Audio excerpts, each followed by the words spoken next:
Welcome to the 757 at 6 on this Wednesday night, the 12th day of January, the year 2022. Thanks for tuning in. I am Matthew Hatfield. A lot to do on this episode of the program. Football's been dominating the landscape, understandably so. National championship in the books just a couple nights ago with Georgia defeating Alabama. Wild and wacky finish to the regular season in the NFL for week number 18, the first ever week 18. We've got playoff games on deck this weekend, so football, and more football. But for tonight, though, we're going to get away from football and give you a little basketball and baseball talk. Later on the show, we'll have a special extended interview with Chris Taylor of the Los Angeles Dodgers, who starred at the University of Virginia and at Cox High School in Virginia Beach. You'll hear that later on in the program, but we want to begin with some basketball talk. We're talking basketball. Got some interviews from both the Virginia Preps Classic and another high school game from last night. Let's count it down from the top down, from NBA to college to high school, though. In the association at the pro level, the NBA, a game that, a regular season game on a Tuesday in January does not usually carry much weight. But the Grizzlies and Warriors did, because Memphis came in on a streak, 9 consecutive wins. They take on Steph Curry, Klay Thompson, who's back, and the vaunted Warriors. And Memphis rallies to get it done. Who would have thought Ja Morant would outshine Steph Curry, but he does it with 29 points, 5 in the last minute of the game, and Memphis beats Golden State 116-108, their 10th victory in a row. And look, the Grizzlies now might have to be taken seriously in the West. And here's the other thing that jumps out at me. You don't hear a lot of the Odin Durant talk just yet about that draft, number 1, number 2. Everyone wanted Zion Williamson number 1. Ja Morant was number 2, and he's looking more and more like an MVP guy. So an NBA game in January on a weeknight, getting a little bit of buzz because Memphis looking like they're for real. Big victory there. Who would have thunk it? Memphis and Chicago both with a chance to get one of the top few seeds in each conference in the East and the West. I mean, the East just said start of the year, all right, Milwaukee defending champs. You got Giannis, you got Chris Middleton. That crew's pretty much intact. Brooklyn, as long as they have some combination of two of their big three studs with Durant, Harden, Irving, you're going to be fine. Philadelphia, look at Joel Embiid there, as long as they got him and most of the nucleus, although the whole Ben Simmons thing has been a mess. And Miami, they've got some veteran pieces, pretty well established. They'll be right there. And all those teams are still right there, but my goodness, Chicago, the Bulls coming out of nowhere, one of their best seasons in a long while, probably since Derrick Rose was healthy and an MVP candidate. They've been a surprise story in the East. And then out West, it's Memphis. It really has been Memphis with Ja Morant there, looking like one of the best guards in the sport here, and he's only in his third year in the league. And certainly people are going to still pick Phoenix to maybe get back to the final or take Golden State with that combo of Thompson and Curry in the backcourt. Maybe the Lakers will be some people's pick if they right the ship here and get Anthony Davis back healthy and iron things out with Russell Westbrook to team with LeBron and AD. Utah can't be forgotten about, although they've been a better regular season team than a playoff team. It would be pretty neat to see if Memphis or Chicago can make a real run come playoff time and keep this going here after these fantastic regular season starts, if you will. As for the college hoopage, there were more than a few interesting results from Tuesday night. A couple of stunners, if you will. Both number 1 Baylor and number 5 Southern Cal, the last two unbeatens in D1 men's college hoops, going down. Baylor's 21-game winning streak, it is no more. That's actually began a season ago. It gets snapped against the Red Raiders of Texas Tech in Waco, 65-62.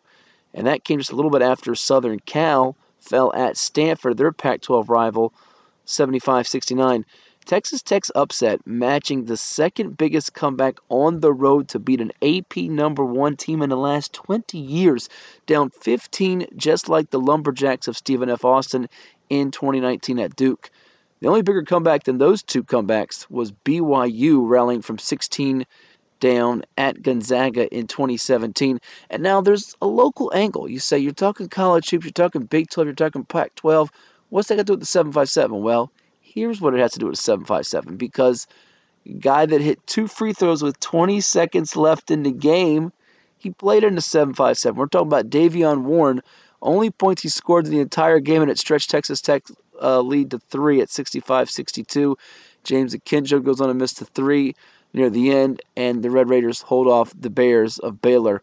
Davion Warren played previously his college hoops at Hampton University, a guy that went from averaging 21.2 points per game to now being, in a lot of ways, a role player for Texas Tech, who knocks him off. You're going to see a lot of these upsets continue to happen as we move into February and we close out the month of January. Another game that grabbed my attention because we talked a good bit about the Miami Hurricanes on last night's show, and a week ago we had on Coach Jim Larrañaga. What a job he is doing there at Miami. My vote for Coach of the Year in the ACC right now, and certainly belongs in the National Coach of the Year conversation. His team falling to the Seminoles of Florida State as a freshman, Matthew Cleveland. He's got a good first name. Scores 11 of his 15 points in the second half. Raekwon Evans hits a couple free throws with 0.8 seconds left, and Florida State knocks off the Canes 65-64 in Tallahassee to move their win streak in the head-to-head series to 8 games. Miami had won 9 in a row, including that big win at Duke this past Saturday night. Miami going down to Florida State. They had been winning so many close games. You knew they were due for a letdown or a tough loss. They were a 6.5-point dog. Didn't keep that unbeaten streak in the ACC going as Florida State continues to have their number. Maybe a season saver or a season changer for Leonard Hamilton and his Seminoles. So a lot happening in college basketball with Florida State edging Miami and with Baylor going down, USC going down. Another result that happened on Tuesday night, the Penn State Nittany Lions beat Rutgers 66-49. Why does that really matter? Well, a young man who started his high school career in a 7.57 is heading to play his college basketball at Penn State. That is Kanye Clary, who began at Prentice Ann High in Virginia Beach and was one of the 6 recipients of the MVP trophies that we handed out during our 13th annual VirginiaPreps.com Basketball Classic. Massanutten defeating Combine Academy Black out of North Carolina in the first ever post-grad matchup in the Virginia Preps Classic. And we caught up with Kanye after his team's win. Let's give it a listen now on the 757 at 6 on ESPN Radio 94.1. All right, joined by the MVP. He's been known as the point guard, and tonight he was down the stretch. Kanye Clary of Massanutten Military Academy back in his hometown roots. 79-70, they beat Combine Academy of North Carolina here in the 13th annual VirginiaPreps.com Basketball Classic nightcap. All right, Kanye, first half, what wasn't working? Because you didn't score. Second half, you couldn't be stopped, 18 points. So what wrong in the first half? What was going right for you in the second half? The main thing was we was already winning, and I went probably like 0 for 5, 0 for 6, and my teammates, we were still up by 15. They were my teammates were helping me.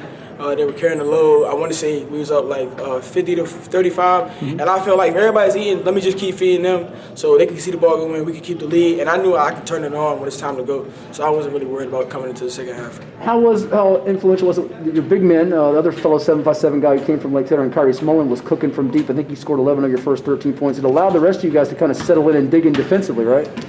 Reese, man, he's just a glue guy for the team, does everything, can go inside, can go outside, can guard, can switch 1 through 5. He's just one of the players you want to play with because he's just going to make your team that much better. So there was a lot of anticipation around here going up against Jacob Cooper, who you battled with when you were at Princess Anne. He was at Green Run. What was kind of the key tonight to not get caught up in the hoopla, the fanfare of that, and just kind of played your game? The main thing for me was just win the game. I knew whether I scored 5 points, 25, 30, or however many it was going to be, I just wanted to win the game. So I wasn't going to go out there and just try to make myself look bad by forcing. I was just going to move the ball and just try to get the win. And you scored, I think, 7-8 points in the first 2 minutes of the second half. Did you just kind of come out looking for your shot more aggressively? What was kind of the mindset to begin the second half? Credit that to my coach, man. He was just pushing me, just telling me, like, coming out of half, he said, "Yeah, man, I know you can go. Let's kill him. Let's go." And he told me that, and that's all I needed to see the ball went in, and I just kept going. Now, you pulled up from about, I think, 35 feet. It was Steph Curry out. How much have you practiced that one, and you got the fans on their feet with that 3 ball? Lately, I've been on the shooting machine, probably shooting 1,000 shots, or making 1,000, and probably taking up 2. So that wasn't really a hard shot. It was just one of them things in the moment. I felt it, and I let it go, and it was good. Sure. Did you feed off some, even though this wasn't a packed house to capacity, we had limitations due to the COVID, did you feed off some of the people here in the crowd and some familiar faces? Definitely did. I pretty much, everybody in the building I'm familiar with, and I knew them, so I was just like, I want to put on the show for them because I didn't want to let them down type thing. Sure. Let's talk about your commitment and signing. You signed with Penn State, going to the Big Ten. You had a lot of different schools looking at you. I think you did that back in the summertime. What was it about the Nittany Lions, and what do you like about their program? Just, man, Coach Struz, Coach Aki, Coach Fish, Coach Frelly, all of them, man. All of them coaches are great coaches, and when I just get around them, I get a great vibe, great energy. I feel like I can grow there as a player and a person. And that school, outside of basketball, is just going to set me up in life just to be successful. Penn State's known for its football pedigree. They've had some moments in basketball. What are you looking to bring their program? I'm looking just to make their basketball program winning just like the football. I hear everybody say, what made you choose that? Why you went there? Because I just feel like it's kind of destined. When I stepped on campus, I just like the feel, and I just feel like I fit it. So I'm just ready to get up there and show the world what we can do. What has been different about your game since you left PA to Massanutten? What are the things that you've consciously worked on, even since the summer ended with Boo Williams, that you're trying to take to the next level and elevate your overall play? I say the biggest thing I took this summer was just playing with pace and playing smart. You don't have to hit them all the home run play every time. You can come down, you can move it to your teammates. Of course, if somebody just has it going, you keep going to them. Just making a smart and simple reads in basketball. Mm-hmm. Lastly, basketball is something you can't take for granted, especially in this COVID age with weather too. We didn't know if we were going to have this event at some point. I imagine certainly you always want to win championships and do this, do that, but to have this moment of memory coming back home, it's got to be pretty special to you. Tell me what you're feeling right now. Man, I'm really ecstatic, to be honest. My whole family was here. I'm pretty like almost everybody. It just made me put a smile on my face actually and start the game to see all them. I was just like, let me just go have fun. Well, he had fun and got the W as well as the MVP trophy. Massanutten wins at 79-70. The Penn State signee, Kanye Clary, congrats and thank you so much. Thank you. So there you heard that was Kanye Clary, formerly of Princess Anne High. He was back in Virginia Beach last Saturday night at the VirginiaPreps.com Basketball Classic, the 13th annual edition, leg number 1. Leg 2 comes your way on the 22nd of January at Lansdowne High. Kanye now playing with Massanutten Military Academy's post-grad team before he heads to the Big Ten to play at Penn State. It is the 7-5-7 at 6 on this Wednesday night on ESPN Radio 94.1, and more high school basketball sound rolls on. Yeah, we say more high school sound rolling on because on Tuesday night there was a key matchup in the Southeastern District featuring the undefeated Kings Fork Bulldogs and the host Western Branch Bruins over in Chesapeake, and the Bulldogs remain unblemished. We caught up with the coach of the Bulldogs, Rick Height, who talked about his standout George Beal, who's headed to Long Island University, and others. Here's what he had to say before some key tilts come their way later this weekend and on Monday. Let's give it a listen now on ESPN Radio 94.1. All right, here with Kings Fork head basketball coach Rick Height. His team a winner 79-46 over the Western Branch Bruins to move to 6-0 on the season. Coach, you guys came out very alert defensively. I mean, I thought that might have been as good as 16 minutes of defense high school basketball I've seen this season. What'd you see from your guys? I appreciate that. You know, I wasn't all that pleased with our game against Northview. We was a step slow. I didn't feel interested to playing defense. So, you know, we discussed it in our way, and our guys came out and wanted to get after Branch a little bit. We know George Beal can score it for you, but he has 6 of your probably 15, 20 steals tonight. What are you commanding out of him, I guess, as a senior captain now? He's been with those guys, the Jay Nepses. He's seen some of the better guards around, and now he's kind of at the forefront of that conversation. He is. And, you know, our conversation is all about being a well-rounded basketball player. He's going to play at the next level, and they're going to require him to do a lot of things, and that's what we're holding him to a high standard here at Kings Fork. And it's something we talked about before. Your son, Ryan Height's known for drawing so many charges. I see other guys now. I think he finished with 4 or 5 charges tonight. How much is that just emphasized in practice? To be a championship-level team, you've got to kind of sacrifice and be selfless. Yeah, absolutely. And then, you know, we don't have 6-10 guys protecting the rim, so we have to do it a different way. And, you know, I think that says a lot about your toughness. If you can stand in there, take it on the chest when a kid is coming full steam, and our guys really buy into that. Mm-hmm. This team, it's funny, you won the championship a couple seasons ago. This team might be more well-rounded in some ways. Talk about the guys you've got alongside George Beal with Ryan as well.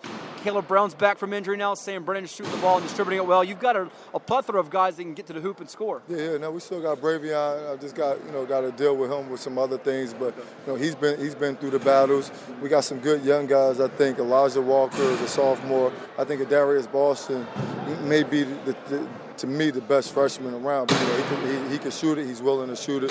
But then we got guys: Bryson Barber, Sam, Ryan, Caleb, Deron Jackson, who've been around. Aiden Pettis has been around. We have, honestly, this is year 5 for me. It's the best chemistry of a group that I've had, maybe of any team that I've ever had. Every one of your games is kind of like a big adventure. We talked about that before, like the Traveling Beatles. I mean, you play the Suffolk Rivals, the Lakelands, the Nansmans. But when you say some of these Chesapeake teams, too, like an Oscar Smith or a Western Branch tonight, it has an extra meaning to it, too, doesn't it? Because they've been known as a Class 6 contender? Absolutely. And I told Paul before the game, I said, Coach, before I took the Kings Fork job, I think you're probably one of the best coaches around. So your guys play basketball the right way. Our league plays basketball the right way. You know, so at the end of the day, it's a challenge every single night. Last two for you. I mean, not having a season in 2020, 21, You get a little bit of a pause there, holiday break. How much are you guys just appreciating this opportunity and knowing kind of how special this can be if you can finish off with a championship? That's exactly it. We appreciate it because it really was removed from us. We went a whole year plus without basketball. So I tell the guys, from the athletic standpoint, we missed out, but it's a lot of lessons to be learned in that pause. Hey, you're not going to get everything you want. You still got to learn how to adjust and deal with it. So I think we have.